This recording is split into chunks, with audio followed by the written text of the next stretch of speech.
Well, good morning.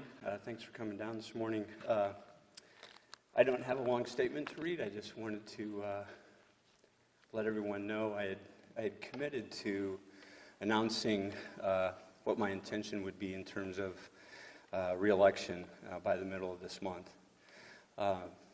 It's been a really difficult decision. Spent a lot of time with my wife, Mimi, and our kids. Spent an awful lot of time praying on this, and we together have decided that I will not be seeking a fifth term as mayor. I've been honored to be able to serve the community for almost 22 years, both as an at-large council member and as mayor. But at this time, the best decision for our family is that I will not be seeking re-election. I'm confident that this will allow some people who may not have entertained a thought of running against a four-term incumbent, and I'm confident that Peoria will have strong leadership going forward as determined by our citizens. Any questions?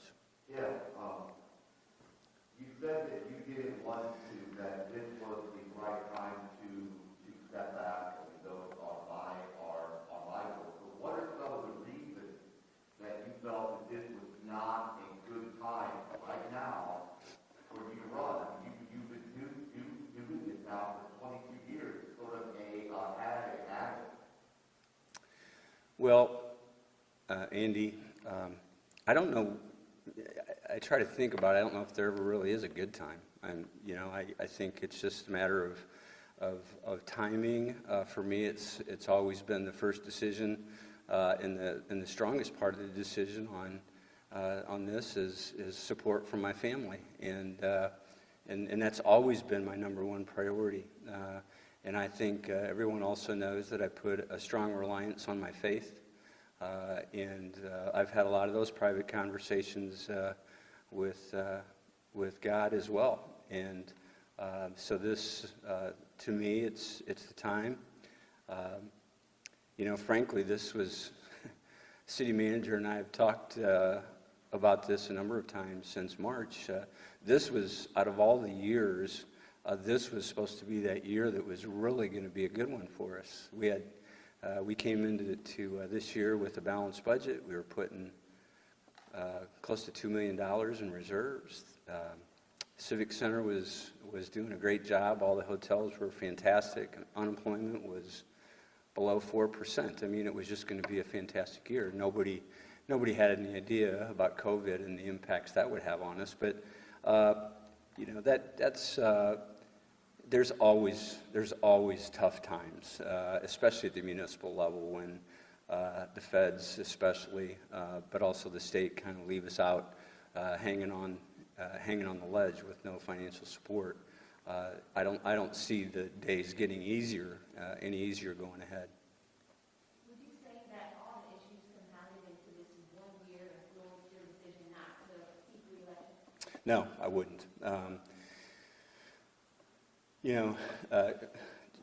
Just reflecting back a little bit, when I served as an at-large council person from 95 till 2005, and then my first term as mayor, we were still, in 2005, still struggling to get back after 9/11 and the impacts that had on the economy. And, 2007-ish, the Great Recession, we had the Caterpillar situation. We have what's happening now. So it's been a constant progression of really major issues. But I think part of the ability that the team had was to persevere through them. And just because of a lot of the headwinds that we have right now, that has not impacted in a large extent my decision, because there's continuing tough decisions ahead. We have some, I have 6 months left in this term. We have a lot of tough things left to do in that time frame, and I'm comfortable that we'll get them done. But it's not so much the combination of a lot of these events as much as, you know, my wife and I are empty nesters. We're in our 60s now. We have grandchildren. Hopefully we'll have more. And I think everybody knows that I embarked on a new chapter in my professional life when I went over to OSF about 7 months ago. I'm extremely excited about the opportunities that presents me, especially in light of the fact that I won't be in elected office, but I'll still be able to do a lot of good work in the community promoting what the foundation is responsible for helping the sisters do. And their mission in this community is going to, I am firmly believing that the sisters' impact, especially through the new Comprehensive Cancer Center, some of the other things they're doing, is going to transform this community. And I'm blessed to have the ability to play a part in that. And it'll still keep me very engaged on our community going forward. Would you say that you're going to try and fill the seat that Tom Hamilton will be vacating? I did not say that. No, I said, would you say that? I've been there for 7 months. That isn't anything that I've entertained at this point. Kim, what's the thing that, you talked about being an empty nest, or you talked about your family and all that stuff. Treasure asked you about the past few months, but we have all watched it. It's been a trying time, and it's been a difficult few months. Do you think that COVID not come, that you might still think that you would have run? I mean, as much as you don't want to say it, do you think that this kind of pushed you over the edge? Andy, on a personal level, you and I have been in probably hundreds of discussions over the years, and I try not to answer a hypothetical question just because it's hypothetical, and so I can't answer that question I really do rest very comfortably now that the decision has been made, that it's the right decision for my family and for myself and for the community as well. How did you tell the other folks in the city, and how did you tell the people of the city council? Are they going to find out like this, or have you told them? I didn't have an opportunity to speak in person with all the members of the council and staff, but I did send them out a note before 11 o'clock this morning just to make sure that they were all aware of what my decision was and why. Mayor, are you planning to make any endorsements for anybody running the 2021 campaign? I don't have that plan. I don't know that anybody running necessarily wants my endorsement. So, I obviously am very, it's very important that we have strong leadership going forward. Certainly this job it's a difficult job. We're lucky to have an extremely strong city manager who will be able to help whoever that person is negotiate through some of these challenges. And obviously I will be very anxious to participate in the voting process. But in terms of an endorsement, I don't know if whoever that is may want it or not, so we'll just kind of let that one play out. You've been married for about 4 terms. Is there anything you believe you did not accomplish while holding the seat? Well, yeah. I mean, there's always things probably that you'd have liked to have had happen, and a lot of times there's a lot of things that we can do proactively to try to encourage growth and stability in the community. try to add more jobs to the community, just, a focus on the community at large. A lot of those things are somewhat prohibited by the challenges that we face by living in the state of Illinois right now. And I've never been one to play the blame game, but it's clear that our state has a lot of work to do to help municipalities like Peoria get into positions where we can actually attract new employers into our state and not be afraid that they're going to get bombed by increasing taxes and regulations from Springfield. So, I don't have a list compiled of I wish we could have got this done, I wish we could have got that done. To be honest, I haven't really had a lot of time or desire to reflect on that. As I said, we have 6 months left in this term. We're going to start another budget process next Tuesday. It's not going to be easy. I do think the council finally made some of the tough decisions we had to make to close out 21, but some of those decisions will also help us mitigate some of the revenue reductions that we're looking at in 21. Is there anything you're particularly proud of from your time as mayor? Again, the thing I'm proud of is that I've had the ability to serve for 22 years, 6 elections. I'm very proud of that. You can't be in elected positions like this for that long of a time without upsetting some people. Nobody ever agrees with us on all the decisions we make. But to have been retained over those years is gratifying to me. So I think, in general, I think that people appreciate the fact that, what they see is what they get. They know I've always stood up and accepted the role and always told them why I came down in the position that I did.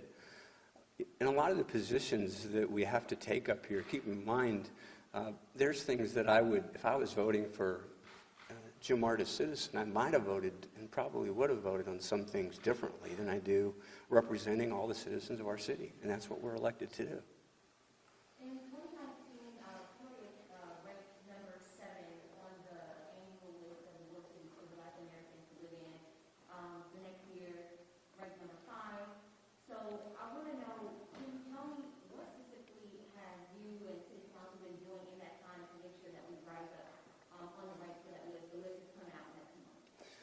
Well, actually, contrary to your question, we don't want to rise up on that list. I think that, and I can get you a lot of information about a vast number of things that we've done as a community and as a city council to continue to work on equity in our community and to make sure that we're not on that list anymore. And we'll be glad to get you that after today. Do you think your career in politics is over? Do you think that you'll try to do anything on a higher level down the road? No, probably in light of the frustration that I just kind of talked about with Springfield, I have no desire to be there, and I have even less desire to be in Washington, D.C. So I'm very comfortable, and I know my family is very comfortable that the 22 years that I've had the privilege of serving at the municipal level is plenty. Tim, one of the things that you mentioned, you've been here for 22 years in this room.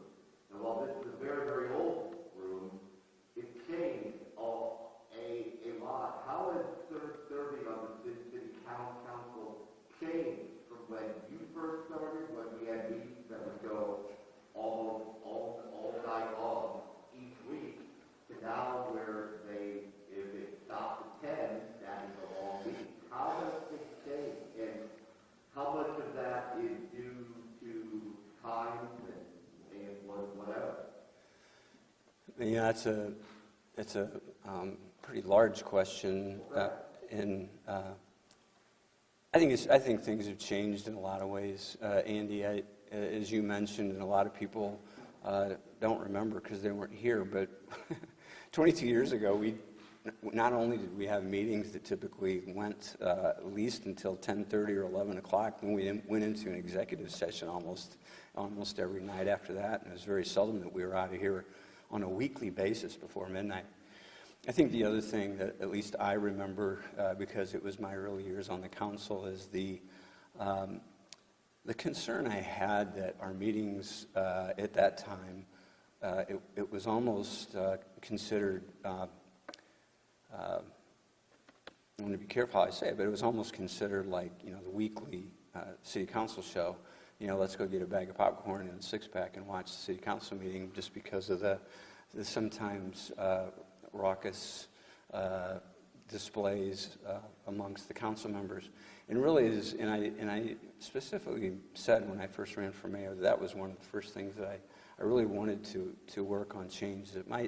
It really might bum some people out that it wasn't going to be the Tuesday night city council, but it was going to be more of a structured business meeting where we could all discuss whatever the situations were with a calm voice. We could be, and many times we are very passionate about making the discussion points and debate very strong, but it wasn't personalized, and I think that we've definitely changed the decorum here at City Hall, and I think that people respect the tone and tenor of the discussions that we have, and are comfortable that people, regardless of their opinion, have an opportunity to voice that without being attacked by other members of the council. I think that's probably one of the things that has changed the most, at least from my perspective.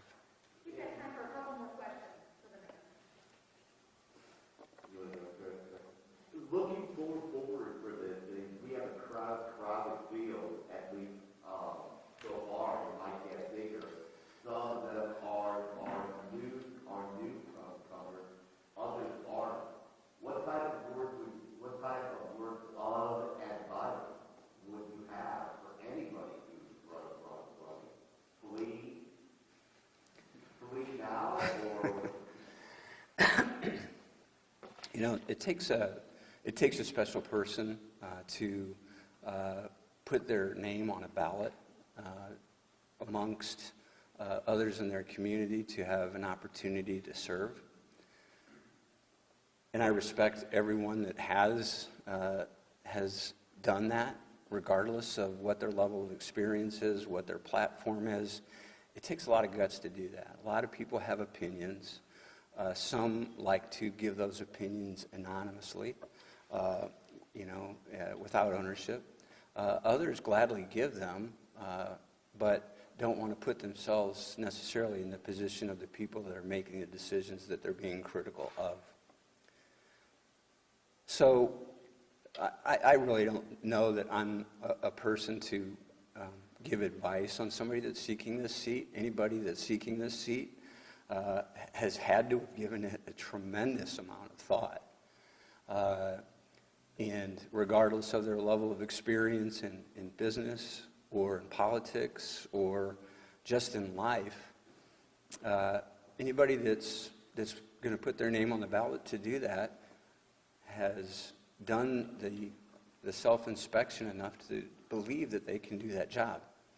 So it's up to the voters. It's up to the constituents to decide if that person is credible and if that person has the experience that they can trust to lead this council going forward. Now, sometimes people forget that the mayor's vote has no more strength than any other of the 10 council members. We all have one vote. The mayor has to have the ability to hopefully work with council to get consensus on different topics. If there isn't consensus, to try to build consensus, and then move forward. Gary Sandberg was such a unique person who we butted heads a lot on the council floor, but we were good friends outside of the city council, and I often challenged Gary to be more positive when it came to his opinion on some of these things, because when Gary put his mind to something, instead of just voting no, he made the end product so much stronger because of his input. And that's not just Gary, that's any council member. part of governing is being able to work with people to make a stronger end product. So even if nobody got exactly what they wanted, if everybody can take a little piece of it, typically it was a better product at the end. So that's the other thing probably that the folks need to consider is not just their confidence in being able to do this job, but it's also the confidence that they have to have relationships with the other 10 people that you serve with, and to be able to have those conversations to make sure that these important topics are discussed thoroughly and move through to a good finality. Anybody else? Current or past person, horseshoe or outside that really influenced you? Out here and then up at the top seat? Well, I had the opportunity to work my first 2 years under Bud Greaves, and my second 4 years under Dave Ransberg, both who were very intelligent gentlemen, both very good businessmen, both had their own unique leadership style in government. I did have a good opportunity to, at least in my opinion, balance, strong points, weak points, and how I could utilize that to effectively govern myself. So that was having an opportunity to serve on the city council for 6 years before running for mayor was, I think, gave me a lot of benefit over somebody that could potentially walk into this job without serving a day in elected office as a council person, let alone as the mayor. I would really hate to, over these years, and I'll probably have to sit down with the clerk and look through it, but there's been a lot of council members who I've had an opportunity to serve with over this period of time. A lot of, some I was closer to than others. I respect every one of them, again, for having the ability to put their name on the ballot and get elected.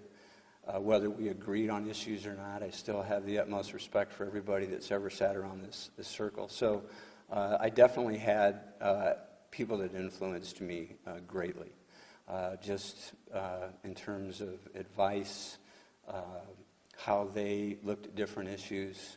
I'll just mention one because there's only one former member that I just noticed is sitting in the room with us today, and that's Bob Manning. Who is a huge influence on me, who was an outstanding council person, and not to mention the fact that we both graduated from Spalding, which helps too. But there's a number of those, and again, I could start naming off names, and I'd forget somebody, and it wouldn't be out of disrespect. It's just. I've had a great opportunity to work with some really strong council people over the years. Is there one topic or issue in your last 6 months that you want to see starting to go forward and or pressing or going forward for the next person in charge? We need to get this budget done. I mean, it's not sexy and it's not an exciting topic, but it's the most important thing that the council does is to get a balanced budget finished and to hold the manager and the team accountable for staying with that budget. It's a hard task to ask if that process is delayed or if you can't give strong policy direction to those folks. So that's what I'd really like to see in the next 2 months is to get next year's budget put to bed. Hopefully we don't see any dynamics on the economy like we did this year. With COVID. If we do, we have to deal with it. But in the short term, I think that's the biggest issue that we need to face. All right. Thank you all.